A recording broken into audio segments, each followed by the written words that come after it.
Hello বন্ধুরা, আমরা আজকে চলে যাচ্ছি পুরুলিয়ার বিখ্যাত রাসমেলাতে, যেখানে ঢুকতে না ঢুকতেই দেখো খাজা গজার দোকান রয়েছে। আর ওকে তো কোলে রাখাই যাচ্ছে না, মেয়েকে কাঁধে, সেই জন্য মনা নিয়ে নিয়েছে। আর এদিকে দেখো রাসমঞ্চ, যেখানে কৃষ্ণ রাধার মূর্তি পুজো হয়। আর মেলাতে আসলেই কিন্তু আমার এইগুলোর দিকে মন খুবই টানে, যেটার মধ্যে পুতুল আছে, গাড়ি আছে, খেলনা আছে, ফুল আছে। আমার কিন্তু খুবই ওগুলো টানে, সেই জন্য আমার মেয়ের জন্য একটা পুতুল কিনে দিয়েছি, যেটা আমার খুবই পছন্দের। ও তো আর বলতে পারে না, বলো যে এই পুতুলটা কিনে দাও, সেই জন্য আমার পছন্দ অনুযায়ী ওকে একটা কিনে দিয়েছি। আর তারপর তো হার কানের এসব তো আছেই, আমার তো ইউনিক জিনিস পড়তে খুবই ভালো লাগে। আর এদিকে এবারে এসছে নতুন জলপরি। ওই জলের মধ্যে সন্ধ্যা থেকে রাত পর্যন্ত ঢুকে থাকা নিজের পেটের জন্য কত কষ্ট বলো না।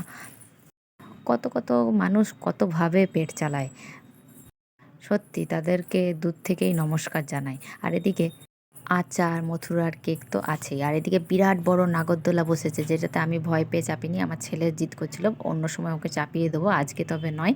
আর এদিকে আমাদেরকেও একটু শোনাই লোকজনের ভিড় কতটা হয়েছে আর কতটা কি আওয়াজ।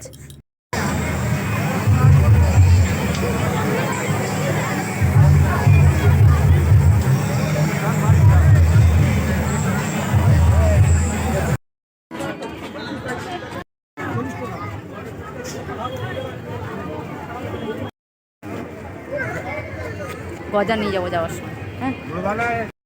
আর মেলা শেষে এগরোল খেয়ে বাড়ি ফিরে গেলাম। চলো আজকের মতন ভিডিওটা এ পর্যন্তই, দেখাবে অন্য ভিডিওতে। টাটা। আর এখনও ফলো করে নি, তাড়াতাড়ি করে ফলো করে দাও। টাটা।